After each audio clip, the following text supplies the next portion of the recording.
Hey everybody, welcome to another talk with Tettra. Today we're going to be talking about change management with Sam Siskind, and really the goal for this conversation is to be able to better prepare you for change management and be able to actually navigate that change with your teams in a more effective way. Before we talk about change management, I did just want to let you know that this video is sponsored by Tettra. Tettra is an AI-powered knowledge management tool that helps you to answer repetitive questions and onboard new team members more effectively, curate company information and internal knowledge base, instantly answer those questions with AI, and the Slack integration as well makes it really great for the flow of work and save reusable answers and keep them up to date with any automation as well. Today, again, we're going to be talking about change management. It's super important to creating consistency and keeping your teams informed and engaged. This could be informing people about small changes or big organizational changes on a regular basis, or even larger or really anything in between. And to talk about that, we have Sam with us today. Hi, I'm Sam. I'm head of operations at Tettra. Before joining Tettra, I worked in support leadership at various software companies and in operations throughout my career. Yeah. Nice. Well, thank you very much. And obviously being head of operations and in support, you probably deal with a lot of change in general. What would you consider a change to be, or what is it in your eyes for what we're going to be talking about today? Anytime you replace something or make something different, I consider that to be change, even if it's seemingly a small change. It doesn't always necessarily require as formal a process to roll out that change, but from a consideration standpoint, I like to evaluate all change thoroughly, so to speak. So whether that's adding an extra field to a ticket form or changing the coverage of a support team to now be 24/7 or introduce a new challenge, a new channel. I consider all that to be change. And it's pretty much anything under the sun at that point, right? Yeah. And Yeah. Go ahead. Yeah. If it impacts anyone in their work day, whether that be employees on your team or customers, it warrants careful consideration. Yeah, indeed. And you mentioned before we had this conversation that obviously in order to make this as practical as possible for people, just to give them a heads up, there are some resources in the description we're going to be talking about, and they're definitely available for you and open for you if you want to take advantage of those. So we'll be talking about some surveys and preparing your team there as well, just to let you know ahead of time. But Sam, I'm curious, you've worked at many, you said obviously SaaS companies, software companies, being able to actually grow those teams. I'm sure in some of those smaller teams that you're starting to really build, there's change happening all the time. How do you prepare your team for that change and kind of keep up with it? Yeah, I think one of the most important ways to get started, whether you've been managing the team for a while and you're now going to change your approach to how you manage change, or if you're coming in as a new leader, is just really acknowledge and set the expectation that change is going to happen. The way that work is done today is going to change at some point in the future. And I think specifically for smaller teams, there are ways that you can tell a story tied to the overall growth of the company, where you can forecast a lot of expected change. So in the beginning, a support team might say have a shared ticket ownership model, where it's whoever's first available and on shift jump into any open ticket when there's a response. Over time, you might move to an individual agent ownership model, and you might do that for a variety of reasons, but one might be you need different coverage for your different channels, say chat versus phone, and your issues are becoming the issues that people write in about are more complex. So first, in acknowledgement that change is going to happen. The next thing, and this plays into the resources that we're offering, is you really need to get a baseline for your team on how do they generally react to different types of change. And to do so, you don't necessarily need to know how any one individual reacts to change. You want to know, based on the makeup of your entire team, how does the team respond to change?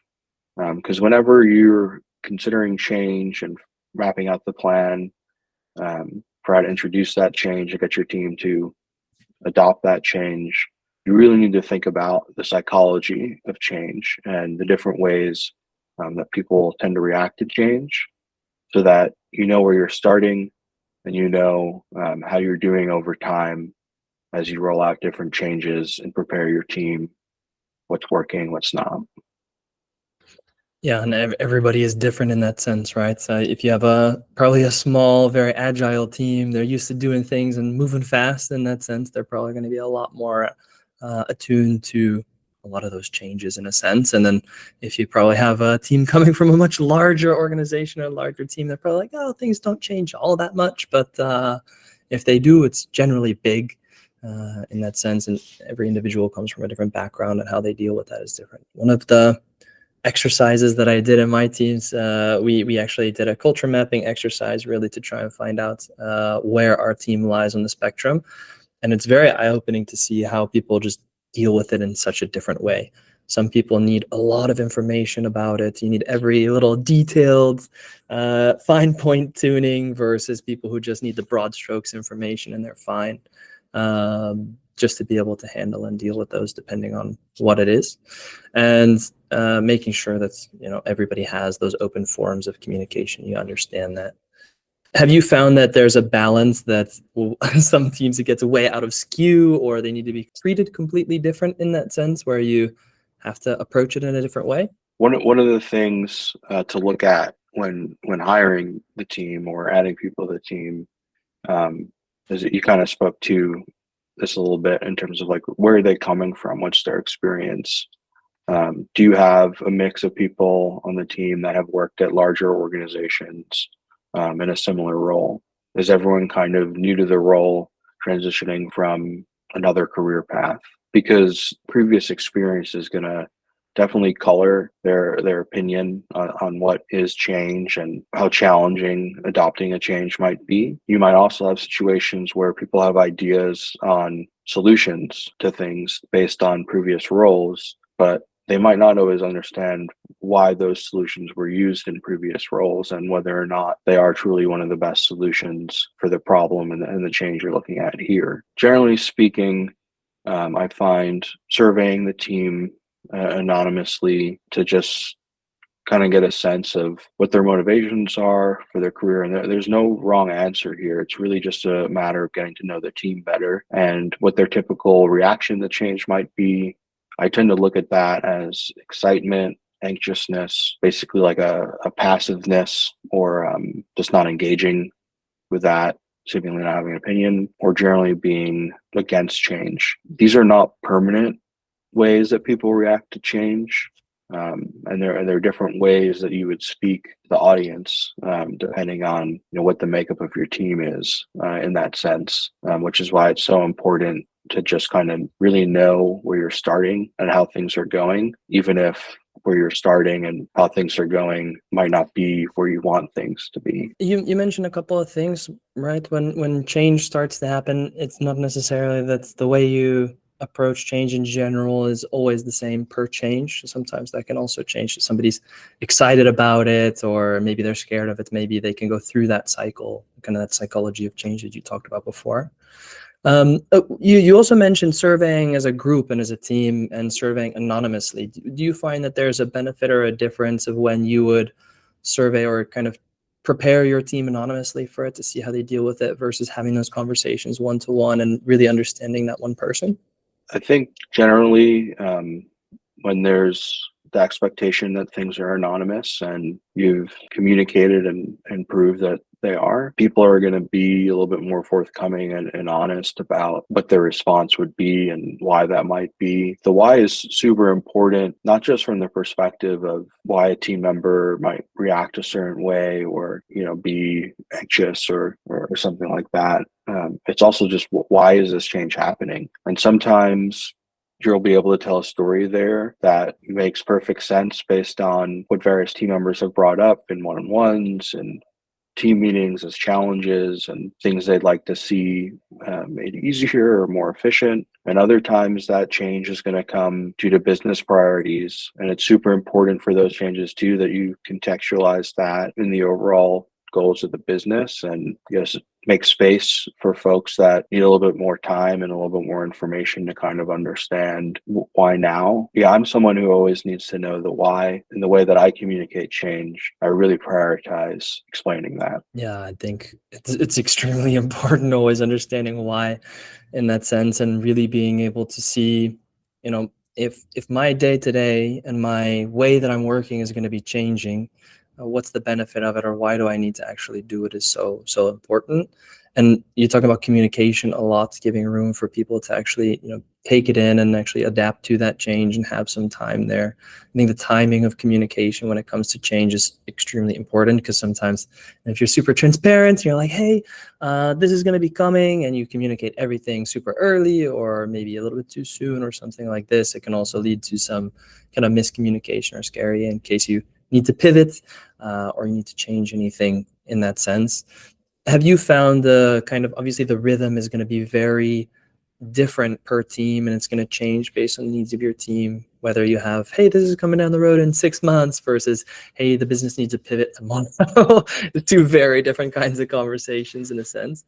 But how do you keep up the readiness of your team throughout change and just kind of keeping them at the ready or prepared for it? So I think just having a regular cadence with the team in discussing and allowing them to bring up like points of friction in their process, and not necessarily always being really reactive to it in the short term, but just trying to contextualize it through maybe some already planned changes and seeing, does this make sense? Does it make sense to remove the need to fill out this ticket field at the same time that we are introducing a new channel where that ticket field really doesn't make sense. It doesn't make sense to do that when we're also changing the categorization. You do really want to set yourself up for success, and as part of people bringing up areas of friction, or you kind of think through the communication of change, there might in some cases be, I don't know if desire is the right word, but the reality that you might kind of be thinking it out loud a little bit. If you're doing that too much, that doesn't necessarily help with the team members that might be anxious about change or even might be indifferent, because they might want to know a little bit more about how you fully consider the change and how it will impact them, rather than your kind of off the cuff reaction. The other thing I'll say is there are areas of work where someone might be anxious about the change if it's, about, I keep bringing up tickets, but how tickets are filed, but might be less anxious about change if it's about how the internal knowledge is maintained. So kind of getting a sense through one-on-ones and through talking to people about like what areas are particularly interesting to them, what areas do they see needing more change, and then using that knowledge when thinking through change, when testing, when getting some initial ideas around solutions, to really talk to the audience on your team that's going to be most invested in that change early on. I love that you say there's a big difference. It's not just how they adapt to change in general, but it's how they adapt to different changes. Because if you mentioned how tickets are logged or how we're actually operating in tickets, it's very much on the day-to-day and what they need to do in their immediate actions, versus maybe something with knowledge management where it is a little bit more internal and there's less critical in my day-to-day flow per se. In some cases, of course, every organization is different when it comes to that. I love that you say, there is different types of changes that people can deal with in different ways. It is not necessarily something that is one size fits all. Hey, this is how you deal with change. Okay, that's every change in a sense. And for me, I really had to focus on making sure I do two things. And one is really asking myself, when I'm communicating something around a change, what's the purpose or what's the value or reason I'm communicating it? Is it to better inform someone? Is it to do decision making? And then I have to ask myself that second one, is it the right time to be asking that?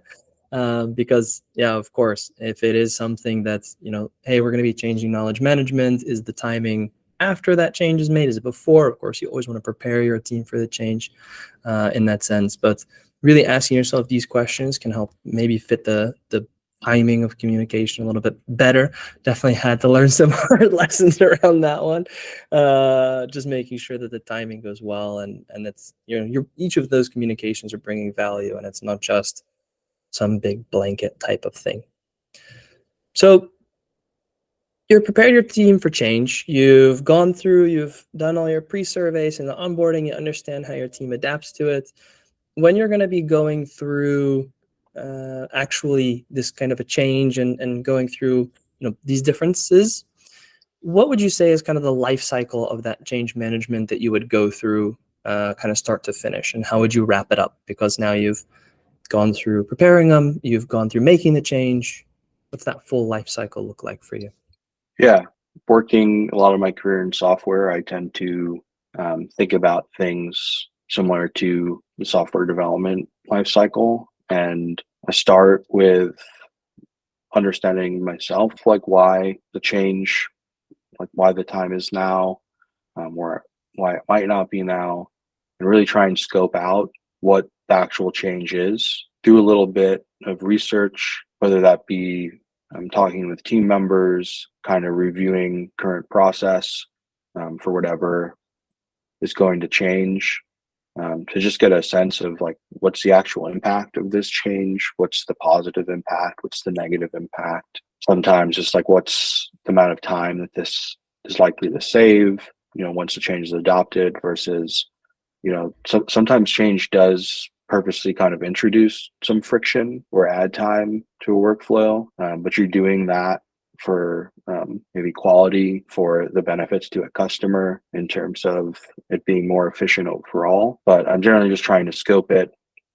Then I'll generally try and verify that scope with some team members, particularly looking for team members that are excited but have a little bit of a pulse on other members of the team that might not be as excited. It's important to have things documented so that there are things people can read. Often I'll also do like a Zoom meeting or an in-person meeting at this point to try and poke holes in the thinking so far. The thought there is, better to fix those bugs early, and not have them be a consideration for other parts of the change that might work well, particularly the anxious crowd or the crowd that's maybe against change. Like as soon as they find some defects that might color the way they look at the whole change. So trying to really find those and fix those early is important. From there too, just part of that is just figuring out what are the questions people are asking about that change. Document the answers to those questions. You might not need to share all of those questions and answers with the team because you might make changes to your approach to change management that kind of remove the need or remove that from being a question, but it doesn't hurt to have those documented. I know that this might seem like it could take a lot of time, but often you can really get this done in a day or so if you're maintaining good documentation on how things work, if you're doing these regular surveys and have a sense of who's that beta group. And then once you feel like you have a pretty good level of documentation, then it's a matter of figuring out, do you expand the communication of this change to the whole team? Does it make more sense based on maybe, everyone has different shifts on the team, so you can't get the whole team together? Do you start this with only part of the team? Is that something that's possible so that you can also not just get questions about it, but kind of roll it out and see how's it working? But whenever you talk to the entire team, whenever you're rolling out the change, you do want to have a sense for what does a successful rollout look like? What are some ways that you think that this change might introduce friction or confusion that you feel, and maybe other team members can back you up on this, you won't really know how big of an issue they are until people actually start adopting the change? What's the timeline for evaluating how successful this really was, and how generally that might impact whether there's another phase of rolling this out, or if it might just inform a new set of changes in the future? Yeah, that feedback loop is really important. Making sure that did it actually go well, or what actually needs to be continued from this state. Okay, we've landed, we've planned the change, we've communicated it. I think you went through a very full and very practical walkthrough of what that change might look like, which is awesome.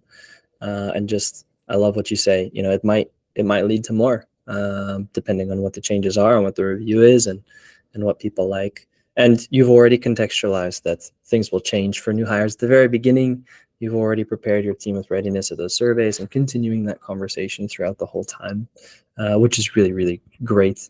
Making sure that everybody knows the process.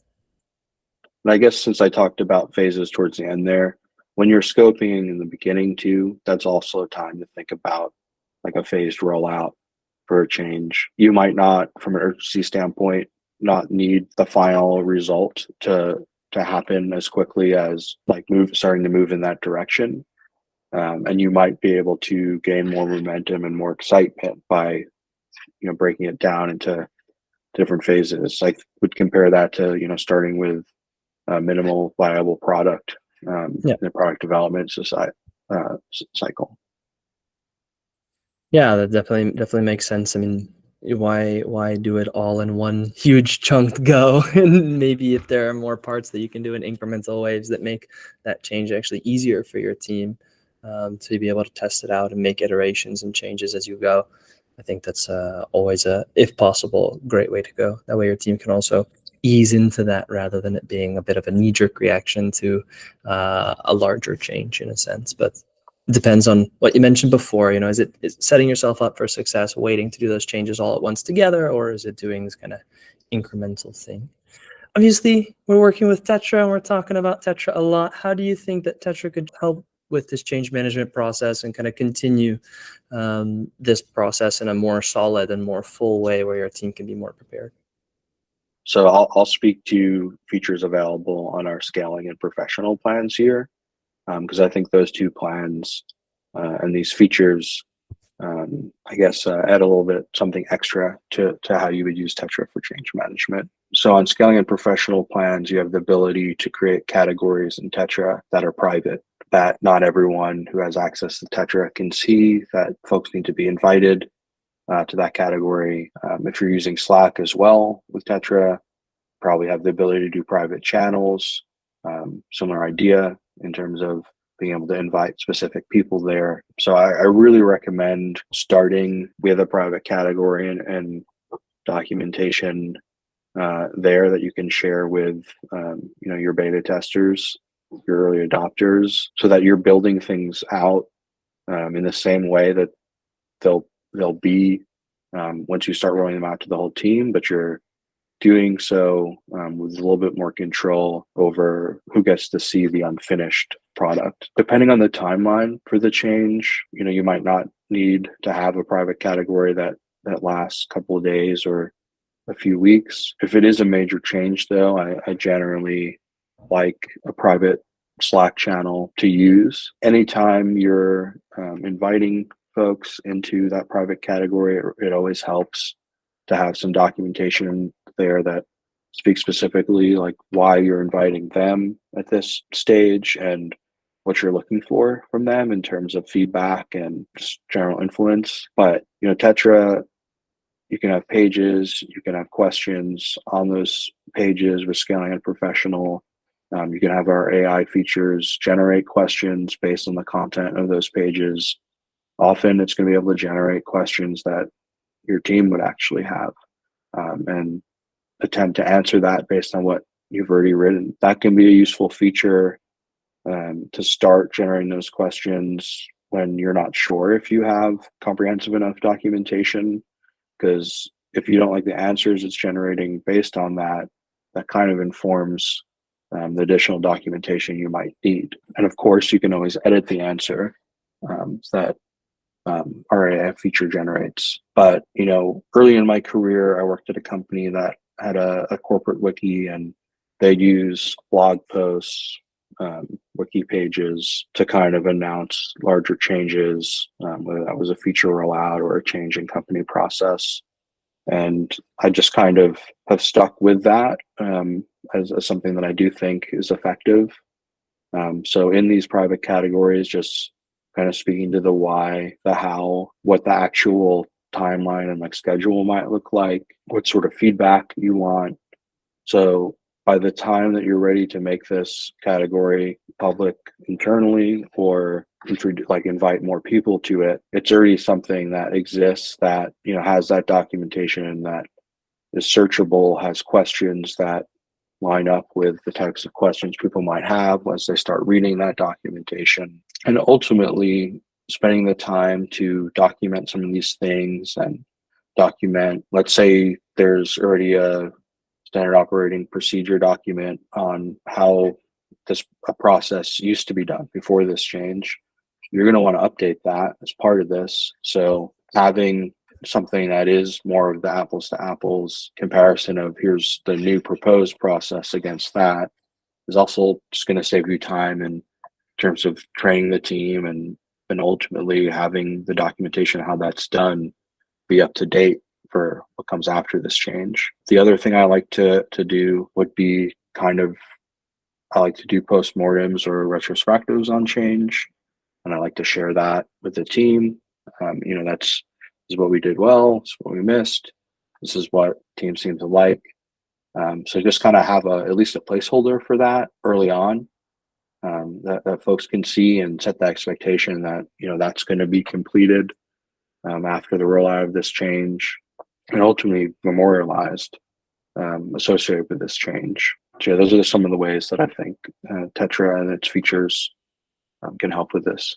What you say about making sure that things are up to date and correct, and also making it a lot easier to verify if things are correct as well, is super helpful. I know as a Tettra customer myself, verification has saved me a lot to just make sure that everything is crisp, clean, and up to date, and making sure that we're all good.